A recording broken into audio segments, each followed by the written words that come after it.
네, 여론으로 풀어보는 정치 이슈풀풀. 오늘 배종찬 인사이트K 연구소장과 함께 이번 주 발표된 대선 관련 여론조사 결과들 분석해 보도록 하겠습니다. 어서 오시죠, 소장님. 안녕하십니까? 네, 뭐 이슈풀풀 항상 중요했지만 네. 오늘은 더 중요한 시간입니다. 최고로 중요합니다. 네, 마지막 이슈풀풀 네. 시간이고요. 오늘부터 새로운 여론조사 결과들이 이제 발표가 금지가 됩니다. 네. 이런 가운데 어제 윤석열 후보와 안철수 후보 오늘 오전에 이제 전격적으로 단일화를 합의를 했습니다. 오늘 발표가 됐기 때문에 여론조사에 반영이 되진 않았지만 저희가 기존의 여론조사 결과들을 토대로 좀 단일화의 그 효과를 예상해 보도록 하겠습니다. 일단 야권 단일화 시 이 지지도와 관련된 엠브레인 퍼블릭의 결과인데요. 이재명 후보와 윤석열 후보의 지지도가 오차 범위 밖에서 지금 윤석열 후보가 앞서는 것으로 결과가 나왔습니다. 네. 야권 단일화라는 새로운 국면을 맞게 된 현재 선거 판세 어떻게 좀 보고 계신지요? 이 조사 결과가 그대로 만들어주고 있는 것이죠.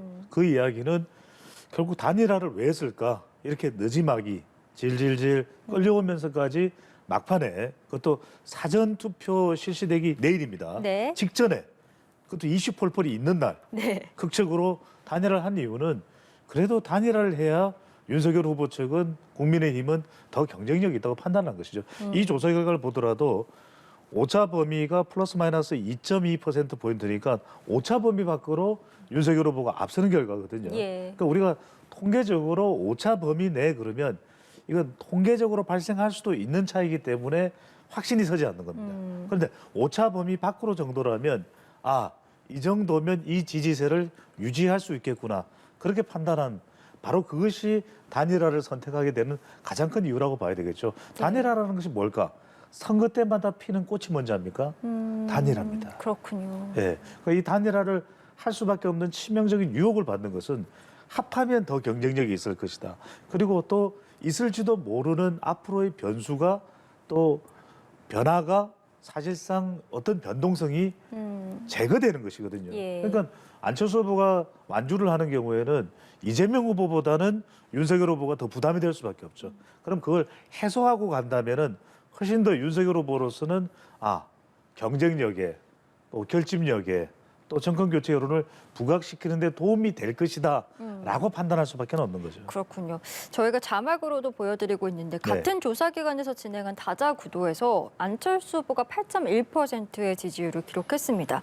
안철수 후보의 지지율이 무조건적으로 야권 단일화를 했다고 해서 윤석열 후보에게 갈 것이라고 확신할 수는 없는 상황이지 않겠습니까? 그렇죠. 그래프를 좀 같이 보면 이재명, 윤석열 후보가 오차범위 내에서 비슷한 표심 이동을 보였고 심상정 후보를 지지하겠다는 응답도 지금 8.5% 정도로 보이거든요. 안 후보의 지지층이 어떤 기준으로 새로운 후보를 지지하게 될 것인가 그 부분에 대한 분석도 좀 필요해 보입니다. 그렇죠. 우선 이제 그래프를 보시게 되면은 야권 단일화가 됐는데 윤석열 안철수 후보 사이에 단일화가 이루어졌는데 안철수 후보의 지지층이 이재명 후보 쪽으로 31.2%가 간다. 이건 뭐지? 그러니까요. 윤석열 후보가 노린 것은 더 많은 안철수 후보의 지지층이 본인 쪽으로 올 것으로 판단했기 때문에 새벽까지 협상을 해서 단일화를 마무리 지은 것인데 그렇게 생각할 텐데 그런 이유는 이미 갈 지지층들은 간 거죠. 안철수 후보의 지지층 중에서 윤석열 후보 쪽으로 넘어갈 유권자들은 이미 넘어간 거예요. 예, 보수 결집을 위해서든 안보 이유에서든 또는 정권 교체 여론 때문에 넘어갈 지지층들은 이미 넘어간 거죠. 그러니까 남아있는 안철수 후보의 지지층, 안철수 후보를 지지하는 투표하겠다는 유권자 중에서는 사실 어느 한쪽 후보로 유력 후보 중에서는 일방적으로 가지 않는 겁니다. 그러니까 이재명 후보도 일정한 정도 수준, 또 윤석열 후보 쪽도 일정한 수준 정도밖에 안 가는 것이기 때문에 그럼 이렇게 생각할 수가 있거든요. 그럼 단일화를 왜 한 거야? 이렇게 생각할 수 있는데 단일화는 두 가지입니다. 지지층이 움직여서 이제 지지율의 변화도 있겠지만 상징적인 효과가 큰 거죠. 우리도 왜 이 중요한 이슈 폴폴 사전투표를 앞두고 하루 앞두고 있는 날짜에 왜 단일화를 이야기할까요? 단일화에 관련된 여론조사 결과를 제일 처음 보여드릴까요? 그 이유는 단일화가 그만큼 주목을 받는 겁니다. 그러니까 다른 이유보다도 지지율의 보탬이 되는 것은 극히 일부 이제 이동할 지지층들은 이동했기 때문에 그런데 이 상징적인 효과인 거죠. 그래 단일화를 이루게 되면은 정권 교체 여론이 더 부각될 수 있는 것이고, 그리고 앞으로도 있을 안철수 후보가 완주할 경우에 발생할 수도 있는 변수가 네. 변동성이 사라지는 것이거든요. 그 효과가 실제 지지층들이 움직이는 정도 또는 실제 얻게 되는 지지율보다는 그 효과가 더 크다고 봐야 되겠죠. 상징적인 효과가 더 큰 것이라고 봐야 되겠죠. 네, 단일화가 주는 상징성이 굉장히 크다라고 여러 번 또 강조를 해주셨고, 이어서 저희 엠브레인 퍼블릭 말고 한국갤럽 결과도 같이 보면요, 지금 이재명, 윤석열, 심상정 이렇게 3자 대결로 어제 이제 조사가 네. 이뤄진 가장 최근 조사거든요. 보시면 지금 이재명, 윤석열 후보의 차이가 단 0.3%포인트. 앞서 보신 엠브레인 퍼블릭 결과와 좀 차이가 있어서 좀 네. 가져와 봤는데, 여기서 역시 안철수 후보의 지지층이 윤석열 후보보다는 이재명 후보에게 좀 더 많이 이동한 것으로 분석이 되고 있어요. 이런 결과들이 이제 계속 되다 보니까 이 단일화 효과에 대한 어떤 효능, 그리고 유불리에 대한 평가가 굉장히 어렵다라고 느껴지거든요. 그러니까요. 상징적 효과가 더 크다는 말씀드렸죠. 이런 결과가 나온 것은 우리가 단일화할 경우를 가정하고서 물어본 것이 아니라 이렇게 3자 대결을 할 때 안철수 후보 없이 이재명, 윤석열, 심상정 이렇게 대결을 할 때는 결과가 어떻게 되겠느냐. 그러니까 비슷해지는 것이에요. 예. 즉 다시 말하자면 이재명 후보 지지층들도 결집을 할 것이고 윤석열 후보 지지층들도 결집을 할 것이기 때문에 단일화를 했다고 해서 지지율이 급등하거나 또는 큰 폭으로 변화가 있거나 이렇지는 않을 수 있다는 겁니다. 네. 그러니까 상징적인 효과가 더 크다는 이야기는 이재명 후보 지지층에서 볼 때, 더불어민주당은 지지층에서 볼 때는 이 단일화가 되든 안 되든 여부 없이 이번 선거에서 중요한 건 뭐다? 이번 선거에서 중요한 것이요? 네. 뭐죠?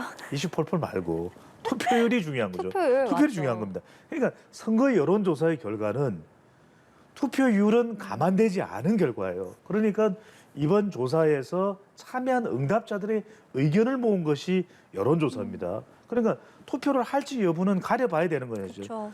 9일 선거일까지 투표한 사람이라야 투표를 한 것이거든요. 그러니까 중요한 것은 선거 여론조사는 투표율이 포함되지 않은 것이다. 그리고 선거 여론조사에 참여하지 않지만 투표소에 가는 사람도 있는 것이거든요. 그리고 선거 여론조사에 참여했지만 누구를 지지한다. 이렇게 응답하지 않은 사람도 있는 겁니다. 그러니까 이 표심을 우리가 다 정확히 투표 결과까지 알 수는 없는 것이거든요. 그러니까 이렇게 팽팽한 대결이 나오는 이유는 무엇을 이야기하느냐? 남은 것은 뭐가 중요하다? 투표율이 중요하다. 그렇죠. 알겠습니다. 그럼 자연스럽게 저희 이제 내일부터 사전 투표가 바로 실행이 되잖아요. 네. 조사 결과에 사전 투표를 하겠다라고 하는 응답이 31%가 넘게 나타났습니다. 그 안에서도 이재명 후보의 지지층이 윤석열 후보의 지지층에 비해서 좀 2배 정도 높은 것을 지금 그래프를 통해서 확인하실 네. 수 있는데, 기존에 뭐 사전 투표율이 높으면 여당에 유리하다 이런 이야기도 있었고, 또 야당에서는 사전 투표 음모론을 제기하기도 했었는데, 그렇죠. 이번에는 여야 막론하고 사전 투표를 굉장히 하라라고 지금 독려하고 있는 상황이거든요. 네. 그 배경은 좀 어떻게 봐야 될까요? 그런 이유는 뭐냐면 투표율이 후보들의 당락에 유리하다 불리하다. 그것은 우리가 역대 대선에서 계속 나왔던 이야기는 실제 그럴까? 정치적 주장일 수가 있는 것이죠. 예.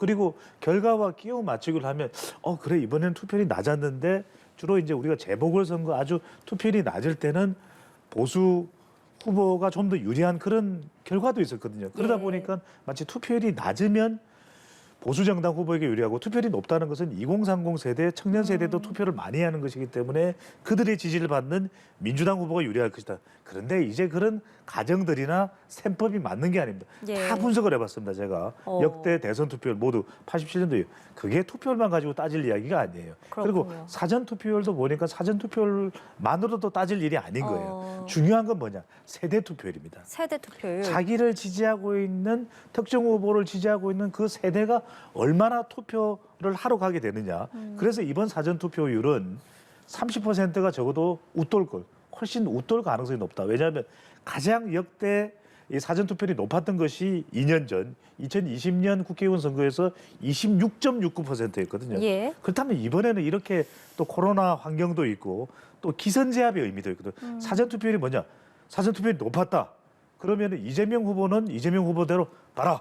내 지지층들이 많이 나왔다. 서로 그렇게 주장을 그렇죠. 하겠네요. 또 본 선거일에서는 또 대체적으로 윤석열 후보 지지자들이 많이 투표하는 것으로 응답되고 있거든요. 예. 그렇다면 윤석열 후보 쪽에서는 사전 투표율이 높은 걸 보니까 내 지지자들이 사전 투표도 많이 했고 본 선거는 많이 한다고 그러지 않았냐. 예. 그래서 서로 간에 일종의 정치적인 전략적 접근을 하게 되는 것이기 때문에 그 주장들을 뭐 믿을 필요는 없는 겁니다. 중요한 건 투표는 이런 겁니다.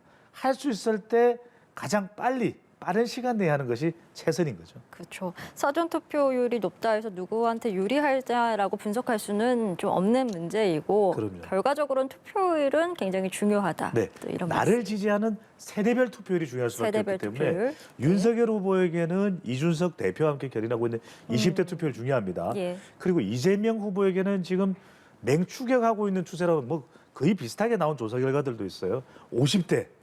50대에서 이재명 후보는 얼마나 쫓아갈 수 있을까, 더 차이를 벌릴 수 있을까, 50대에서 더 차이를 벌릴 수 있을까, 이게 이재명 후보. 특히 이제 가장 중요한 것은 서울 지역에서의 투표율이 가장 중요하겠죠. 지지자들이 서울에서 가장 이번 선거에서 전략적, 지역적 요충지가 되고 있는 것이 서울이기 때문에 서울에서 이재명 후보 지지자 또 윤석열 후보 지지자가 얼마나 더 많이 투표하느냐가 중요하다고 봐요. 알겠습니다.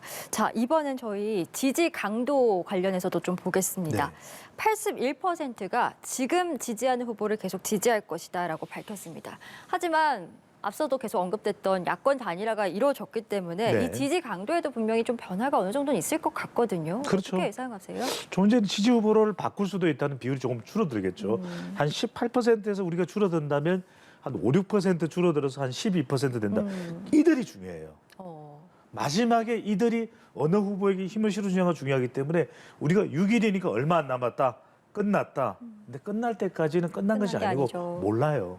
그걸 알면 저도 대체로 누가 될 것 같다. 제 표정에서 나오겠죠. 표정에서 안 나오잖아요. 예. 누가 될 것 같으신가요? 모르죠. 그러니까 끝날 때까지 모르는 것이기 예. 때문에 남아있는 저 한 10에서 12%가 누구냐.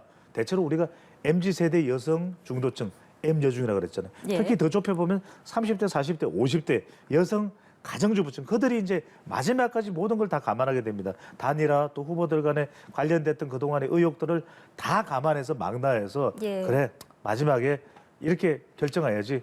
이 사람에게 내가 힘을 실어줘야지 결정을 내리게 되는 것이죠. 알겠습니다. 자, 이번에는요. 대선에 대한 인식 볼 텐데 오차범위 밖으로 벌어졌던 정권 심판론과 국정 안전론이 오차범위 안으로 다시 좁혀졌습니다. 네. 선거를 일주일 앞두고 지금 이제 남아있는 두 진영이 굉장히 결집을 하는 모양새예요. 특히나 야권 단일화가 이루어졌기 때문에 이 구도가 조금 더 오차범위 안으로 좁혀지지 않을까라는 예상도 되는데 어떻게 좀 보십니까? 그럴 수도 있고 또 아닐 수도 있죠. 왜냐하면은 이 조사가 담고 있지 못한 것이 바로 오늘 새벽에 내려진 아침에 결정 내린 바로 단일화거든요. 네. 그러니까 이 단일화가 정권 교체 여론을 부각시키는 것이기 때문에 정권 심판론이 더 높아질 수도 있는 것이고 또 국정 안정론은 또 다체적으로 주춤할 수도 있는 것이거든요. 그럼에도 불구하고 지금 이 정권 유지냐 정권 교체냐가 아니라 정치 교체냐 또는 정권 교체냐의 패러다임이 있기 때문에 무엇보다도 우리가 선거일이 가까워지면서는 지금 대통령의 지지율도 올라가는 그런 추세를 나타내고 있거든요. 그 이야기는 대통령의 긍정평가가 좋아진다는 것은 그만큼 이 국정 안정 또 정권 심판 비슷해질 수도 있다. 예. 물론 단일화로 해서 벌어졌을 수도 있고 또 좁혀질 수도 있고 그걸 우리가 모르는 겁니다. 그렇죠. 그러니만큼 이렇게 더 치열해지고 있는 선거에 대한 인식까지 담겨 있는 만큼 마지막 남은 시간 우리가 알 수가 없어요. 이제 여론조사도 공표가 안 됩니다. 저도 더 이상 수치상으로 알려드리고 싶어도 알려드리지 못합니다. 이것도 막판 선거 표심에 영향을 미칠 것으로 보입니다. 네, 대선 전에 마지막으로 소장님과 분석하는 이슈풀풀 시간이었는데 네. 그런 만큼 후보들에게 당부하고 싶은 어떤 말이나 조언 짧게 부탁드리겠습니다. 선택과 집중입니다. 이제는요. 30대, 40대, 50대 여성들이 정말 열세거든요. 이들이 정말 희망하는 대한민국은 뭘까?